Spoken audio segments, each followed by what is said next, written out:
Study IQ IAS, अब तैयारी हुई अफोर्डेबल। नमस्कार, you are watching study IQ IAS। मैं हूं आशीष और आज 92 इयर्स हो चुके हैं हमारे इंडियन एयरफोर्स को इस्टेब्लिश हुए।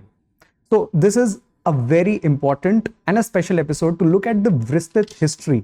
एक बहुत बड़ी हिस्ट्री है इंडियन एयरफोर्स की, that starts from the pre colonial time period and comes up to the independence time period. ये एक ऐसी कहानी है जो भारत के टेक्नोलॉजी से भी और साथ ही साथ साइंटिफिक इनोवेशंस और रेजिलियंस और वॉर हिस्ट्री से जुड़ी हुई है।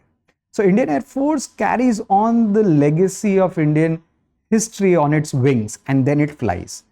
Nabha Sprishyam Diptam, ये वर्ड्स लिए गए थे गीता के 11th चैप्टर से, जब श्री कृष्ण अर्जुन को बता रहे थे that my glory touches the sky, and that has been taken as the motto of Indian Air Force. Indian Air Force का जन्म 1932 में द्रिग रोड कराची में हो रहा था, in the pre divided India of course, जब 6 रॉयल एयरफोर्स ऑफिसर्स और 16 हवाई ऑफिसर्स के साथ वैपिटी एयरफोर्स और वैपिटी टाइप एयरक्राफ्ट के साथ हम इंडिया की सबसे पहले स्क्वाड्रन को जन्म दे रहे थे। Now that was a very special day. Why? Because we were actually preempting a new war, a new age war. That was the time period when First World War has already happened और सारे के सारे important countries first और second generation aircraft बनाने में लग चुके थे. This was also a time period when mass weapons of destruction were being made. Particularly, the world was racing towards to make a nuclear bomb और nuclear bomb को detonate या nuclear bomb को deliver करने के लिए एक capable air force की जरूरत हुआ करती थी. In that, Indian Air Force was not Indian. It was still Royal Air Force. We were not completely Indianized. हम ब्रिटिश आर्मी का एक एक्सटेंशन मात्र बने हुए थे। Coming to 1939. 1939 एक बहुत ही इंपॉर्टेंट कमिटी सेटअप होती है। This was also the time period जब अक्टूबर में इसी साल में हिटलर इन्वेड करने वाले थे पोलैंड को। So at this point of time, it was very important to look into the preparedness that India has with respect to Southeast Asia. Southeast Asia में हमारा क्या दबदबा था या इंडिया कैसे हेल्प कर सकता था अलाइड फोर्सेस को इस वॉर को जीतने में, यानी कि सेकेंड वर्ल्ड वॉर में हिटलर के खिलाफ या जापान के खिलाफ हम कितने मजबूती से थे। चैटफील्ड कमेटी एक कमेटी आती है और उन्होंने कहा कि इंडिया के दूसरे पोर्ट्स, सिर्फ कराची ही नहीं, कराची के अलावा बॉम्बे, मद्रास, विशाखापट्टनम, कैलकाटा और कोचिन, ये कुछ इंपॉर्टेंट पोर्ट्स हैं जहां पर एयरफोर्स की प्रेजेंस होनी चाहिए। एंड दैट इज वेयर हमारा सफर रॉयल एयरफोर्स से हटकर इंडियन एयरफोर्स की तरफ होना शुरू होता है। So we were truly becoming an Indian air force. What was very important with this, हम अपने सबसे फर्स्ट स्क्वाड्रन जो वैपिटी बेस्ड एयरक्राफ्ट कैरियर्स हुआ करते थे, वहां से हटकर we were going to what you called as Westland Lysander aircrafts. Now this Westland Lysander aircraft were indeed first generation aircraft, but they were the most cutting edge aircraft at that period of time. उस समय के ये सबसे cutting edge aircraft हुआ करते थे and that gave India a good edge. हमने साथ ही साथ कोस्टल डिफेंस मैकेनिज्म भी तैयार करना शुरू कर दिया था, because we were fighting south east Asia's Japanese invasion. हम जापानीज इन्वेजन को भी देख रहे थे, which were largely coming through seas and we need coastal protection, we needed coastal protection. यहां तक कि बहुत सारे रीडर्स, राइटर्स और व्यूअर्स इस बात को जानते हैं कि भारत के कैलकाटा में और कोहिमा में बॉम्ब्स ड्रॉप किए जा रहे थे सेकेंड वर्ल्ड वॉर के टाइम पीरियड पे, and it was at particularly this point of time historian say that royal air force transition हो रहा था इंडियन एयरफोर्स के तहत। ऐसा मैं क्यों कह रहा हूं? ऐसा इसलिए because by the time of second world war ending 1944 तक हमारे पास 9 स्क्वाड्रंस थे। We had 9 squadrons along with 28,000 crew, that is officers, along with the supporting staff, and 1600 officers in counting particularly the flying officers. अब इतनी बड़ी independent air force का जन्म, सही तौर पर इंडियनाइजेशन का जन्म इसी टाइम पर होता है, that is the second world war time period. Now अगर मैं ये कहूं कि सबसे पहले कौन से भारतीय थे जो इंडियन एयरफोर्स के अध्यक्ष बनते हैं, so truly indigenisation of Indian air force, that would be in 1954। Subroto Mukherjee सबसे पहले भारतीय अध्यक्ष बन रहे थे इंडियन एयरफोर्स के, and that completed the whole process. So starting from 1932 till 1939-34, जब रॉयल एयरफोर्स का भारतीयकरण हो रहा था, that is the period we have. But the moment we stepped into independence, एक पीरियड ऑफ टर्मोइल आता है. और ये मैं नहीं कह रहा हूं, ये हमारी इंडियन एयरफोर्स की ऑफिशियल हिस्ट्री बताती. नाउ इंडियन एयरफोर्स के वेबसाइट पर अगर आप जाते हैं तो वहां की ऑफिशियल हिस्ट्री 3 भागों में डिवाइडेड है. One pre independence, of course the middle past is post independence. So that is the time period from 1955 till 72. ये पीरियड था according to the official history of Indian air force as the period of turmoil. और ये turmoil क्यों? Because इसमें कुछ ऐसे घटना और वॉर्स होती हैं जो शायद इंडियन एयरफोर्स के लिए उतनी अच्छी न्यूज नहीं थी. I'll mention about 1961, I'll mention about 1965 and 1971 Bangladesh Liberation War. Now, we know that 1962 Indo-China War happened at a very high altitude. तो बहुत ही high altitude पे war हो रहा है. एयरफोर्स का बहुत ही केपेबल रोल हुआ करता था, but we know that most of the fighting happened in case of army. दोनों की आर्मी लड़ रही थी. हमारी आर्मी फॉरवर्ड पोस्ट पे पहले गई और उसके बाद चाइनीज रिटेलिएशन होता है. ऐसे में हमारे पास ज्यादातर बॉम्बर प्लेन्स नहीं थे. We just had what you will call as reconnaissance planes. We had the Lysander planes and some of the planes which were sent by the reconnaissance party, यानी कि जो सर्वेलेंस करती है वो पार्टीज के दौरान, which was coming from either US or coming from the Royal Air Force of United Kingdoms. हमारे पास अपने तौर पर अटैकिंग एयरफोर्स अभी भी नहीं जन्म ले रहे थे. अभी भी हमारे पास वो कमी थी. चाइना शायद इस कमी को पूरा कर रहा. Coming to 1965 war. 1965 war we had with our neighbor that is Pakistan. बहुत ज्यादा लोगों को ये बात नहीं पता है, लेकिन this has been stated a fact in Indian history, particularly in Indian military history, that Pakistan की एयरफोर्स 1965 में was one step ahead than the Indian Air Force. जी हाँ. The Pakistan Air Force counted in its arsenals around 120 Sabre fighters, जो कि second generation aircraft हुआ करते थे, और 14 Spitfire fighters.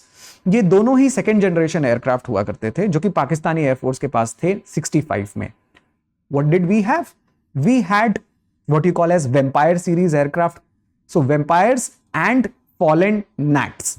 Now Fallen Gnats and Vampire were two very important aircraft जो फिर भी हमारे पास अटैकिंग मोड पर मौजूद थे, जो कि रियल फाइटर्स थे, but they were the first generation aircraft. Pakistan already had the F series aircraft as well as I mentioned you, the Sabre and the Starfighters. ये सारे के सारे लगभग उन्हें सप्लाई किए जा रहे थे by United States of America.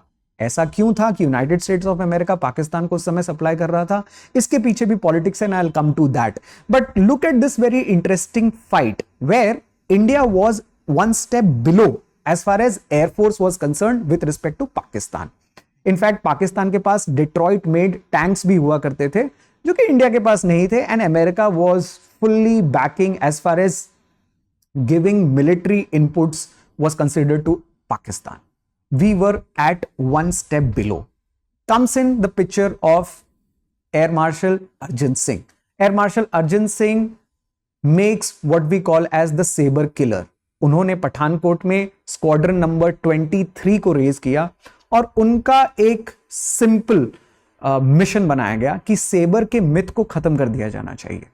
Actually it was our Gnats, the Gnats fighter, the fallen Gnat fighters, जिन्होंने सेबर को मार गिराया और Sabre fighter aircraft which were second generation aircraft, उनके ऑपरेशनल एज को खत्म कर दिया. So we had a very strong presence on the ground. Our skilled fighters were on the ground and I must say on the air. और air में इनकी capability first generation aircraft के साथ पाकिस्तान के second generation cutting edge weapons से भी ज्यादा रही. So thanks to our trained, very trained good pilots and thanks to the long range vision of air marshal Arjan Singh. Now this was still a fine balance. 65 का war फिर भी हमने draw के आसपास और जीतने के आसपास को ब्लर कर दिया. There has been a lot of interesting debates whether we have drawn with Pakistan और whether we have won with Pakistan, because Pakistan also so called celebrates its victory parade with respect to the 1965 war. But हमने operation grand slam जो पाकिस्तान ने launch किया था सितंबर of 1965 को, उसको बहुत ही मुकम्मल तरीके से अपने एयरफोर्स की मदद से खत्म किया। But questions remain, the questions remain that हम फर्स्ट जनरेशन एयरक्राफ्ट पे ही क्यों अटके थे as far as air force was concerned, और पाकिस्तान सेकेंड जनरेशन एयरक्राफ्ट पर कैसे पहुंचा। Now if you look at 1971 war, 1965 war के बाद 1971 वॉर आता है बांग्लादेश के साथ। यहां पर भी आर्मी की मुख्यतः रोल रहती है, लेकिन एयरफोर्स उस समय लगभग 4 से 5,000 सॉर्टी कर चुका था बांग्लादेश की, that at that point of time eastern Pakistan की, and it had a limited role, but whatever role it had it played. At by that point of time हम फर्स्ट जनरेशन एयरक्राफ्ट से आगे बढ़कर MiG-21, सुखोई, 7BMs और nits के साथ अपने air force squadron को एक प्रकार से अच्छा बना चुके थे। But again the questions remain as they were, that ऐसा क्यों हुआ दैट वी लैग्ड आफ्टर 1955 के बाद हम ज्यादा आगे क्यों नहीं बढ़ते हैं वेपन मॉडर्नाइजेशन में एयरफोर्स के। इसका रीजन 3 से 4 है। सबसे पहला, we had some of the defense ministers who were not that very keen with modernization. For example, Jawaharlal Nehru की कैबिनेट में वीके कृष्ण मेनन एक कम्युनिस्ट ओरिएंटेड डिफेंस मिनिस्टर हो रहे थे, जिनका ज्यादातर मानना था कि हमें इंपोर्ट सब्सटीट्यूशन करना चाहिए, यानी कि बाहर से इंपोर्ट ना करके घर में ही इंपॉर्टेंट बिग मशीनरी, वेपन्स और मैकेनाइजेशंस को जन्म देना चाहिए। Now that requires innovation and years of innovative technology. Bharat के पास ये टेक्नोलॉजी नहीं थी, and we needed to import some machines और सम वेपन्स और सम मॉडर्न एयरक्राफ्ट कैरियर्स और एयरक्राफ्ट इटसेल्फ, जो कि हमारे डिफेंस को मजबूत कर सके। ऐसा हमने नहीं किया, इसके पीछे भी पॉलिटिक्स थी। For example, we were following what you call as non aligned movement. Non aligned movement follow करने की वजह से ना ही हम सोवियत रशिया के साथ और ना ही हम यूनाइटेड स्टेट्स के साथ उतना शामिल होते हुए दिखे।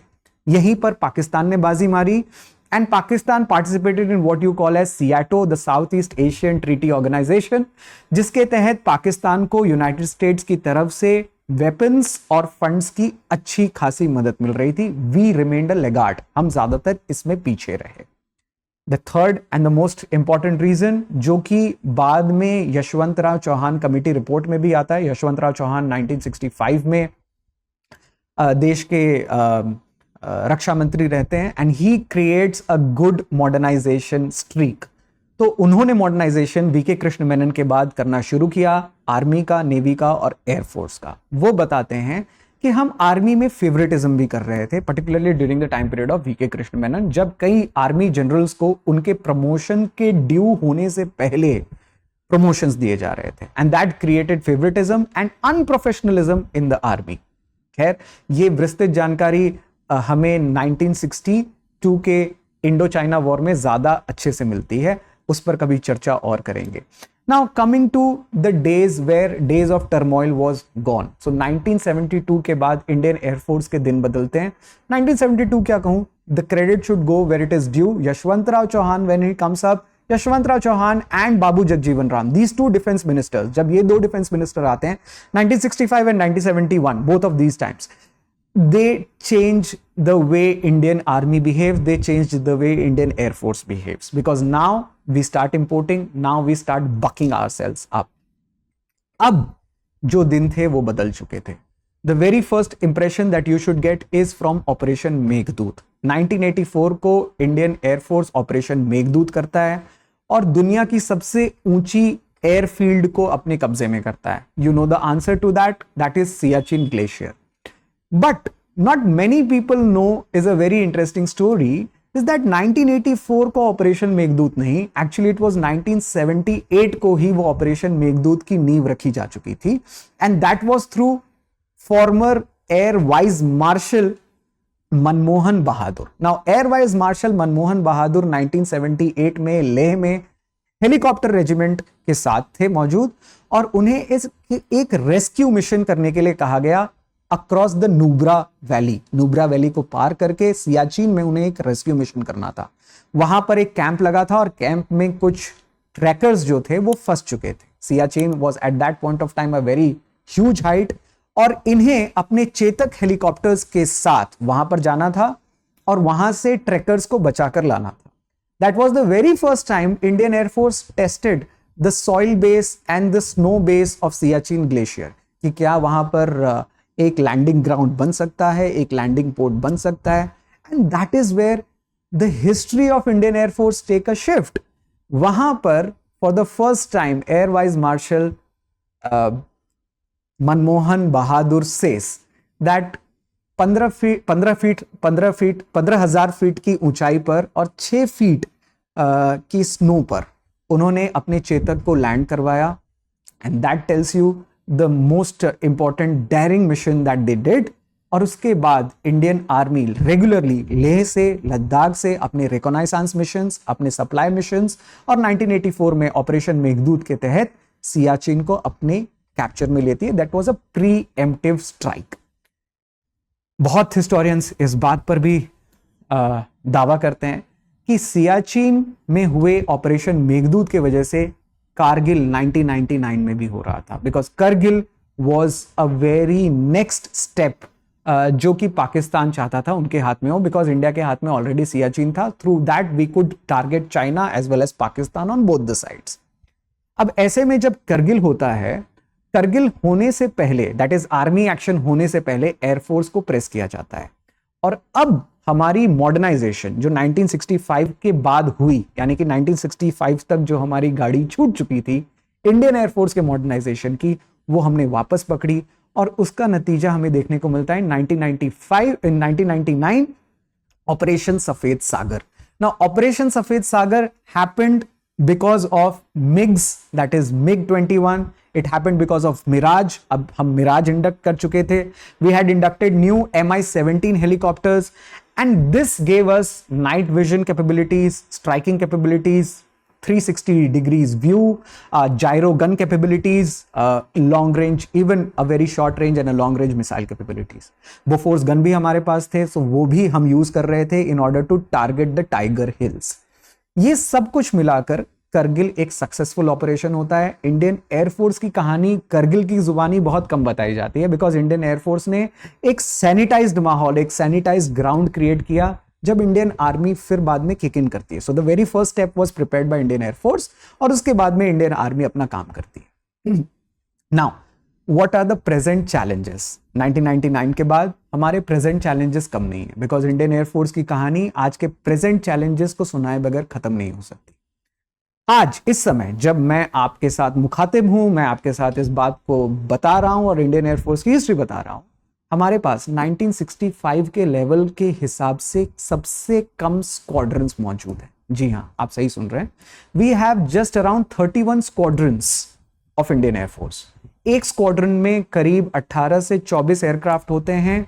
According to the K. Subramaniam report, which came after Kargil, which was also called as Kargil Review Committee report, we need at least at all points of time 42 squadrons. हमें 42 squadrons इसलिए चाहिए because in case we have to fight two front war, that is with China and Pakistan simultaneously. अगर हमें इन दोनों देशों से, इन दोनों hostile neighbour से एक साथ लड़ना है तो हमें 42 स्क्वाड्रंस प्रिपेयर्डनेस लेवल पर, फाइटिंग लेवल पर चाहिए. आज हमारे पास 31 स्क्वाड्रंस है. नेक्स्ट, इंडिजीनियस एयरक्राफ्ट हम कब इंडक्ट कर रहे हैं? एक कहानी है तेजस की. लाइट कॉम्बैक्ट एयरक्राफ्ट जो हमने बनाया हिंदुस्तान एरोनॉटिकल लिमिटेड की, that started from 1980s. 1980s में इस प्रोजेक्ट का निर्माण होता है. LCA Mark 1 तेजस का जन्म होता है. और तेजस इंडक्ट कब होता है? Just take a guess. If you take even a wild guess, I am sure जो बहुत ही आर्डेंट फॉलोअर्स हैं यूपीएससी के और जो बहुत साल से यूपीएससी की तैयारी कर रहे हैं या आप अभी तैयारी कर रहे हैं, even that giving an answer would be a bit tough. 2016 is when Tejas was inducted. मतलब हमने तेजस को इंडक्ट करना शुरू भी नहीं किया, but 2016 when we first started rolling out the light combat aircraft in a multi medium role. Light combat aircraft Tejas 4th और 4.5 generation के एयरक्राफ्ट हैं. आज हम 2024 में बैठे हैं, but still Indian air force is looking for 83 Tejas aircraft जो कि 2024 में आने हैं. और शायद ये टारगेट हिंदुस्तान एरोनॉटिक्स लिमिटेड पूरी ना कर पाए. We are still waiting for that. But Mark 1 development is completed. LCA Tejas Mark 1 development is completed. But अभी तक इंडियन एयरफोर्स को उसकी पूरी स्ट्रेंथ नहीं मिली है। सेकेंड, मार्क 2 कब डेवलप होगा, 4.5 और 5th जनरेशन के एयरक्राफ्ट कब आएंगे हमारे पास, इसका जवाब अभी तक नहीं है। सो that is the second challenge. The third challenge, हम अपने पुराने एयरक्राफ्ट को फेज आउट कर रहे हैं, particularly the Soviet era aircraft. So MiG-21, the MiG series we are phasing out. यही सबसे बड़ा रीजन है कि हमारे स्क्वाड्रन स्ट्रेंथ कम होते जा रहे हैं। कम होने का मतलब मैंने आपको वापस बताया, 1965 के लेवल से भी हम अब इस समय कम स्क्वाड्रन स्ट्रेंथ के साथ चल रहे हैं, and that is because Soviet era aircraft is going away. Rafale के इंडक्शन के साथ we just have one operational squadron of Rafale and second is still in formation. Please notice that हमने Rafale कुछ planes को पूरे के पूरे assemble करवा के फ्रांस से import किया है, Dassault Rafale को, but we have also had a pact with Dassault that some of the other squadrons aircraft of Rafale will be manufactured in India. अब वो manufacturing facility setup करने में, उसकी मेक इन इंडिया की programme setup करने में और उसके कोलैबोरेशन पार्टनर्स ढूंढने में भी हमें मदद नहीं मिल पा रही है। That is where the long jam is taking up. एक स्क्वाड्रन को बनाने में कुछ भी नहीं तो 5 से 6 साल लग जाते हैं। This is not a very immediate policy decision that we take. In fact अगर आप आज पेपर पे लिखते हैं that we should have 3 to 4 squadrons, तो वो 4 से 5 साल लगेंगे जब 3 से 4 स्क्वाड्रन बनकर तैयार होंगे। सो that is the third challenge. And finally, the fourth challenge is space capabilities. आपको जान के हैरानी होगी कि चाइना के पास constellation of satellites हैं, particularly the geo observational satellites, which look at the radar reconnaissance of their fighter aircrafts. हमारे पास एक सैटेलाइट है, that is GSAT-7A, जो कि exclusively Air Force यूज करती है. That is number one. Second, we do have anti-satellite missiles. For example, हमने mission शक्ति जरूर की थी, जहां पर हमने अपने एंटी सैटेलाइट मिसाइल को लॉन्च किया था और स्पेस लेवल पर जाकर उन्होंने ये काम करके दिखाया था। But that does not solve the problem of satellites that should be there exclusively for the use of Indian air force. China covers a large area, not just Southeast Asia. China covers a global theater. As far as radaring capabilities are concerned, हम Southeast Asia और South Asia capture करते हैं, and that hinders our operational capabilities. As we speak, अभी हाल ही में नए air force chief भी induct हुए हैं, and that tells you a very simple clue. सबसे पहला सवाल जो उनके ऊपर पूछा गया वो ये था कि हम स्क्वाड्रन स्ट्रेंथ जो हमारी कम है उसको लेकर हमारी क्या निर्णय है। Now I must tell you, where air force chiefs shift within 2 to 3 years and when an squadron takes to make more than 3 to 4 years, ये सवाल एयरफोर्स चीफ से ज्यादा सरकार और सरकार की लॉन्ग टर्म पॉलिसीज ही बता सकती है। सो on this occasion of 92nd raising of Air Force, Indian Air Force, it is a definitely good time to look at our challenges. At the same point of time, it is a very good thing to look at the bright and a colonial and a very honest and glorious history of Indian Air Force, जो कि war से तप कर निकल कर हमारे सामने आई है। We are very proud of our fighting forces. Let's salute and let's take this day to remember the valiant and most brave efforts led by our soldiers, our fighters, our freedom fighters, the people who make our independence intact. Thank you for watching this. Study IQ IAS, अब तैयारी हुई affordable.